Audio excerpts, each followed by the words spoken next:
عطاهم خير وعطاهم شيء توج، عطاهم تيل وهيل بلي قياس من الله سبحانه وتعالى، أرخى عليهم في العطايا وعطاهم الشيء اللي ما أعطي حد شراته.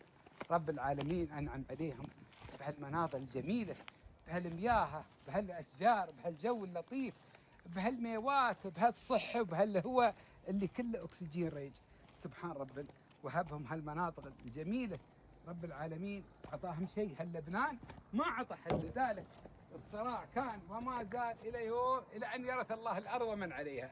على هالأرض من كثر ما هي زينة وطيبة، لكن نطلب من الله سبحانه وتعالى إن الله إن شاء الله يفكهم من الشر، وتغدي هالبلاد بلد أمن وأمان. إني نحن وهلها ونتخاوى وياهم على الخير والشر، نحن نحبهم ونعشقهم. هاللبنان نعشقهم من استوينا، دكتورنا منهم، استاذنا منهم، مهندسنا منهم، بناينا منهم، رسامنا منهم، كل حد نعرفه منهم، المحاسب، المهندس، الدكتور، الطيار، كلهم ابوي من هاللبنان. لهم فضايل ولهم يمايل علينا ما تنحصى ولا يحصاها لا انس ولا جان.